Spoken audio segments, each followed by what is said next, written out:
भारी कहानी है पंचो की नारी तो मर्द के शान घटाए चाहे बढ़ाए और चाहे झूठ में पीरा वो सिर में बताई के अपने बलम से पैर दबाए।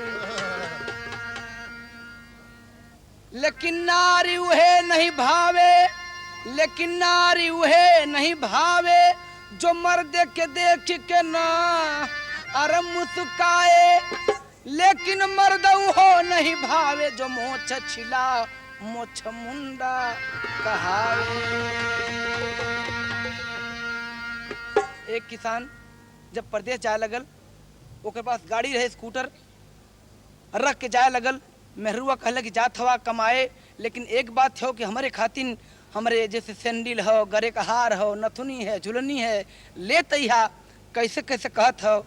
सुना। अरे कहे दुल्हनिया राजा जी, अरे कहे दुल्हनिया राजा जी, अरे लईबाना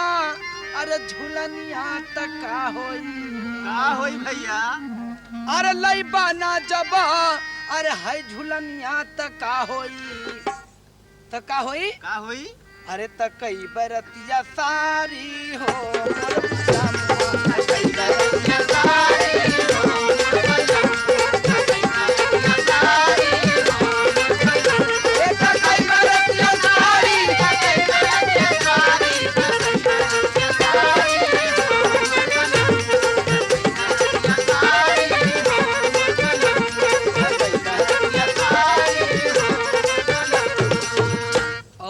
मेरे मर्दा से।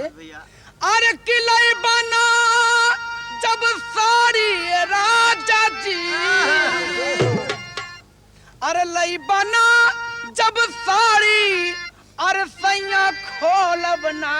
हो केवाड़ी तो का होई अरे खोल बना केवाड़ी सैया जी तो का कि सुखाई बादुआरी हो मोर बदाम, सुखाई बादुआरी हो मोर बदाम, सुखाई बादुआरी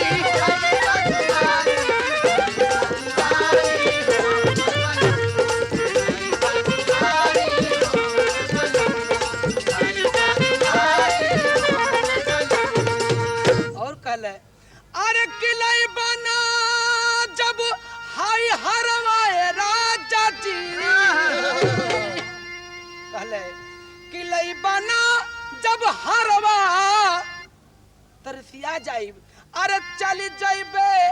नहीं हरवाए राजा जी, अरे चली जाइबे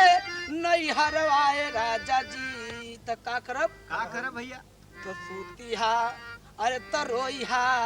अरे तरोई बादुआरी हो मोर बदम, तरोई बादुआरी हो मोर बदम, तरोई बादुआरी हो तरोई बादुआरी हो तरोई बादुआरी हो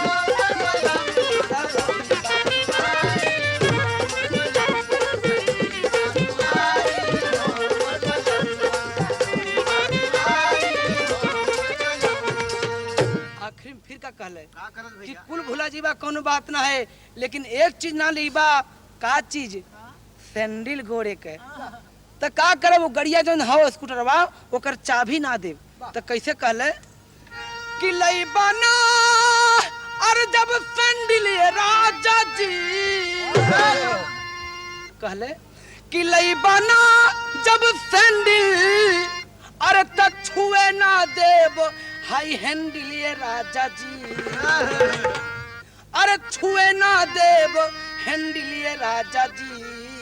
तो का करबा अरे चलईबा कैसे गाड़ी हो मोर बदम, चलईबा कैसे गाड़ी हो